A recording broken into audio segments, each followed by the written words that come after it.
Hey, thanks so much for being with us here at the Apologetics Canada Conference. I'm the one who's honored to be here. I don't know about that. Glad. Well, I'm excited that we have an opportunity to ask you a few questions. Okay. And there's a couple that came in on Twitter and a couple that I have for you. And for me, I've got some questions I think you and I might be able to relate well to one another. So first was, people were asking about evidence from, a lot of the evidence you presented was between 20 and 30 years after the event. And people were saying, are there sources between 20 and 30 years right immediately after Christ's death? Yeah, that's I think there's good reason to believe that even the gospel writers, even those people who were gospel eyewitnesses, the folks who were the disciples of Jesus, really believed that Jesus would come back in their own lifetime. So I think the initial transmission of the gospel information, the eyewitness testimony, was simply verbal. It was just, we would talk about it. They would go town to town and testify. As a matter of fact, if you look at the book of Acts, you'll see that the way the apostles actually evangelized.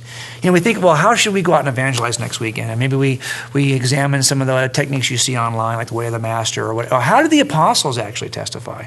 You see that in the book of Acts. And repeatedly they testify, they evangelize as eyewitnesses testifying to the resurrection. Just go read through all those accounts. Over and over again, they're testifying as eyewitnesses to the resurrection. And I think there's good reason to believe that those apostles really thought that would be necessary because Jesus would come back. Now, as they aged, it seems reasonable to me that these folks would believe it's time for me to pen this, to pass this on in a more formal way to those who will follow me, because it appears that Jesus is not coming back. And you had the deaths of brother James, the brother of Jesus, others who died of the set of close followers of Jesus, who I'm sure made the ones who were remaining think to themselves, maybe it's time for me to pen this, because maybe he's not going to come back in my lifetime. So we start to see texts emerge at the end of the lifetimes of the eyewitnesses, I believe, from the early dating that I talked about a little bit at tonight's talk. So I think again, those folks lived and saw Jesus, but weren't compelled to write about Jesus until sometime after in a formal way. So when we look at pagan sources that describe Jesus, it doesn't really surprise me that what you really have are pagans who, what's important is not that the pagan source is 20 or 30, it's important that the pagan source arrives at a time when eyewitnesses could say, no, it didn't happen that way. All of these writings were really saying, hey, do they happen at a time when living eyewitnesses could say this is not true?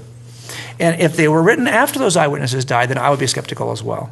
If we can say those are written early enough, then I think we have good reason to believe that when Paul says, hey, there's 500 more who saw the resurrected Christ, you can certainly contact them as well, then there's good reason to believe that this is a legitimate story, a legitimate account of what happened. So that's how I look at it. It doesn't bother me as an investigator that the earliest sources I have that are pagan or non-Christian are in the 50s to 110. That doesn't bother me so much.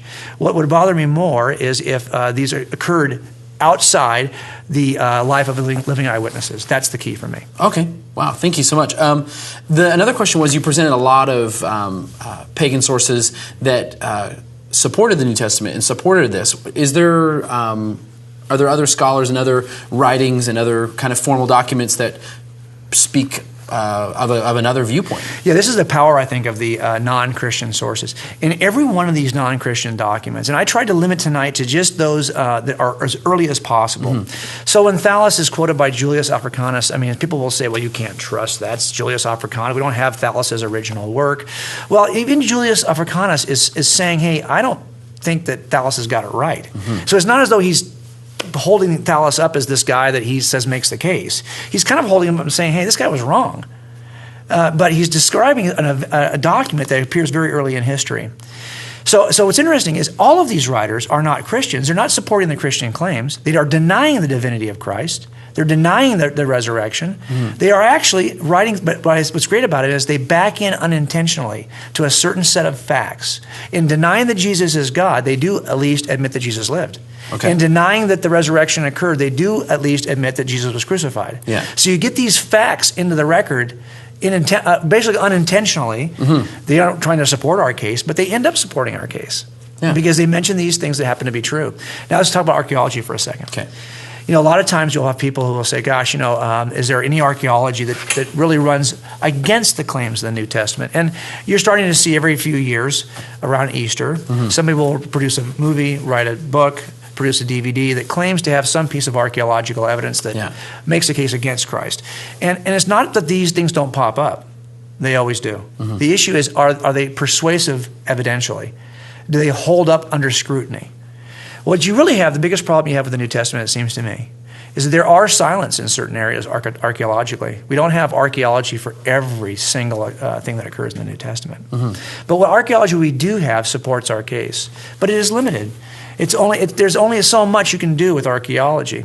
And in those cases where I see others bring in archaeological finds, that, here we got this great new find that demonstrates that Jesus' bones are in this box, whatever it may be. Those never seem to hold up evidentially. Obviously, they haven't held up evidentially. And as soon as that claim was made several years ago, I mean, it was retracted pretty quickly. It was mocked pretty quickly, and really never held up under the heavy scrutiny of scholars.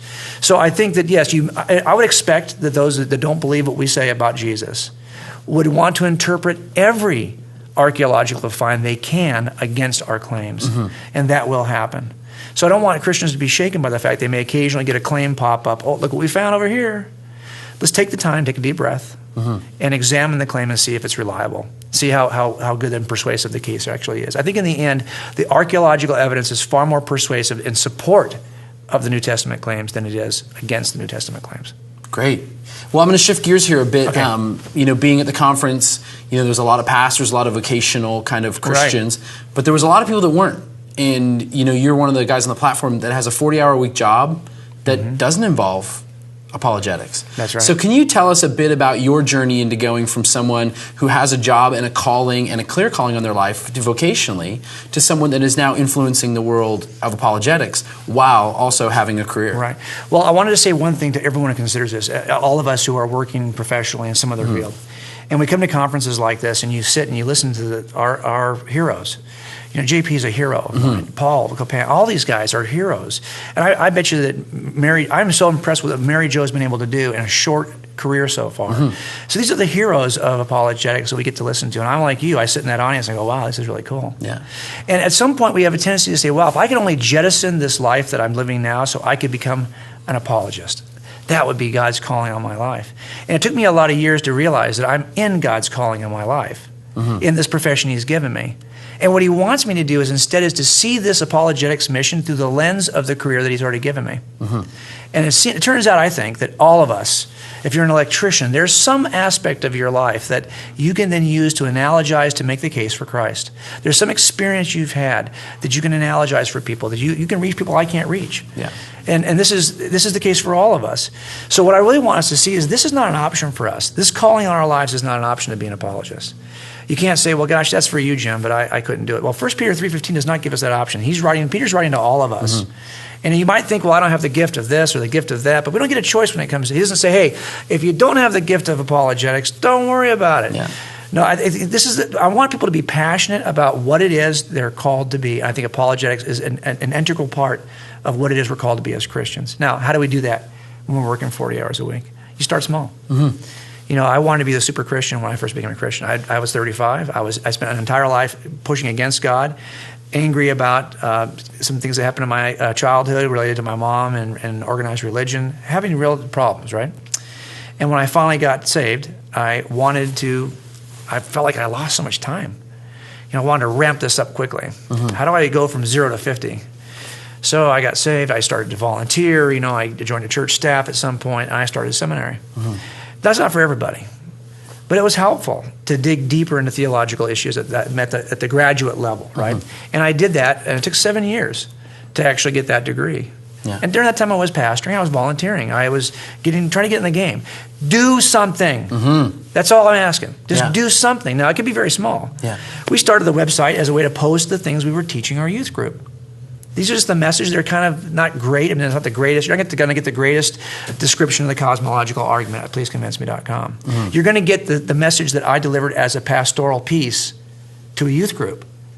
So it's going to have some kind of quirkiness about it because it was delivered as a sermon. Yeah.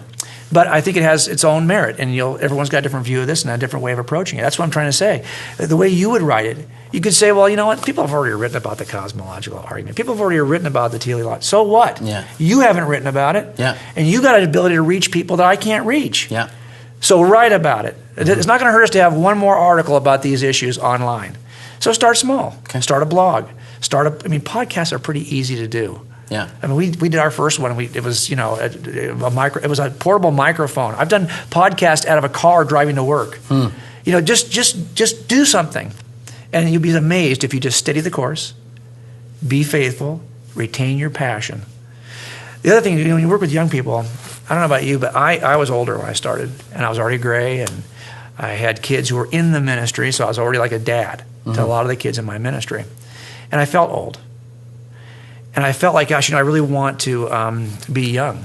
I would like to be young at heart, at least. So I started thinking about, what is it to be young at heart? Yeah. I think there's two dimensions that I would like to encourage everyone to think about as they become apologists. $1 apologists that we always talk about, right? Passion's the first one. Young people are passionate. You can say, hey, we're going to take that hill, and you know what? Young people will take that hill with you.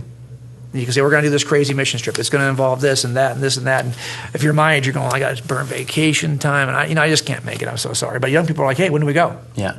They're passionate. If you want to be young at heart, be passionate. If you want to reach a generation that needs apologetics desperately, be passionate.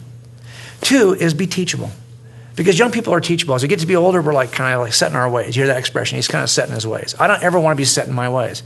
I want to always be teachable. You got to be able to correct me. I got to be humble when I sin, when I do the wrong things. I got to be teachable. And I'm going to present the way I see this evidence, and I may be wrong about many dimensions of it. Yeah. Be teachable. Admit when you're wrong and change your course. If we can be teachable and passionate, I think we can actually relate to a generation that wants to see that kind of transparency in us. But what I'm disappointed about is when people aren't passionate. So the one thing I hope to do tonight is to encourage people to be passionate, to step out and do something. And that'll be enough. As you kind of stay the course over time, that thing will grow. And you'll reach more and more people. And try to resist the temptation. I've sinned in this area. I can remember being younger and having the sin of selfish ambition. Let go of that. Yeah. Let go of ambition. Just do it and see what God will do with it. And be patient. Yeah. And it's going to do something. Whatever it's going to do, God's going to do it for you. So at the end, that's what I would encourage people to just step out. You've got the 40-hour-week job. I get all that. I've got that too. If you're passionate and you're teachable, something good will happen. Cool. Well, I do have a question about your 40-hour-week job. Okay.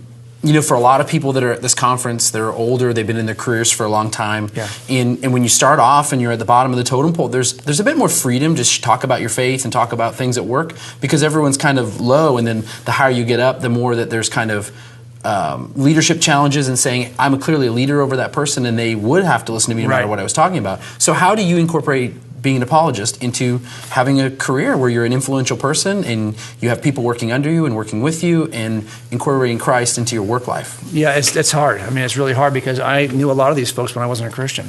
And a lot of these folks will remind me of that. I say, oh, come on, Jim, I remember you did before you got saved. And there's a lot. But to me, I always ask, you're afraid that I'm being hypocritical? I don't want to be a hypocrite. But to be different than I was 15 years ago is not to be a hypocrite, it's to be transformed. Yeah. And I'm hoping that all of us can be transformed. God has the power, I would hope, to transform me, and I've seen that. And so I think the first thing is I've got to earn equity with the people I work with. Yeah. Before I can speak into anyone's life, I have to have a place of equity in that life. And I have to have somebody. Why would I listen to Jim? And the question is, are we living in a way that people actually say, yeah, I'd be willing to listen to you? Or are we living in a way that really is kind of detached and not connected enough that even if I have the truth and hold the truth and care about the person I'm talking to, I haven't invested anything in this person to have any equity that would allow me to speak to his life? That's really the issue. So the first thing we need to take some time to earn some equity with people. You don't. It's and Rick Warren is a guy that is fairly controversial at times, and he has been recently. I can tell you though that one thing he said that always stuck with me is that you don't win your enemies, you win your friends. And you win, if you have an enemy, you first have to bridge to that enemy. Because you win your friends. And it's important, I think, as apologists, that we go out and we are relational first. Yeah. Is I'm going to have impact and in my job, there's lots of partners I've had who are tired of Jim, talking about God. So I've learned to just earn the opportunity to speak into their lives. And speaking to it first from character. Now, again, I'm hesitant to be into this kind of relational apologetics where I don't want to speak the truth, I want to live the truth. No, look, you got to do both. And you've had some trial and error in this too. Oh gosh, yes. You know, you got to do both. I mean, I've been the guy who's been aggressive and really forward with people and really wanted to shake the tree. And I've been the guy who said, I'm going to spend a year, and never got around to ever discussing Christ with the guy. So you don't want to be in those two extremes. But I think you can't neglect one for the other, at least. Let's put it that way. And so I think I've got supervisors who are above me, who I think respect the fact that this is what God has called me to do. They don't necessarily agree with me. They're not necessarily Christians. Yeah. But I think they understand that I love them as brothers in law enforcement and sisters in law enforcement first. Yeah. That we're united by a common cause. That's the powerful thing I talked about tonight a little bit, is that, there's lots of folks that you're united by cause with. But as Christians, we're united by a common Father. I want to get to a place with this good friend of mine who I'm working with. Yeah, we're united by a common cause. We're both cops. Yeah. And we're both working for the same cause. But I want to be united by a common bond and family, that we have a common Father. Yeah. I know we already do, but you don't know that we do. And once you figure that out, we'll have a different kind of relationship altogether. Wouldn't it be great to have that kind of family relationship with the people we work with, to get beyond common dreams and common goals and common ambitions to a common Father? Yeah. And that's what I think we're trying to do with apologetics. We're trying to move across that bridge, if that helps. That's great. Hey, thank you so much for your time. Me. I really appreciate it. Thanks for your thoughts, and thanks for being an inspiration to those of us who work 40 hours a week. Yeah, we do our best, right? $1 apologists. That's all we have to be. Okay, Thanks so cool. much, Jim. All right, thanks. Appreciate it.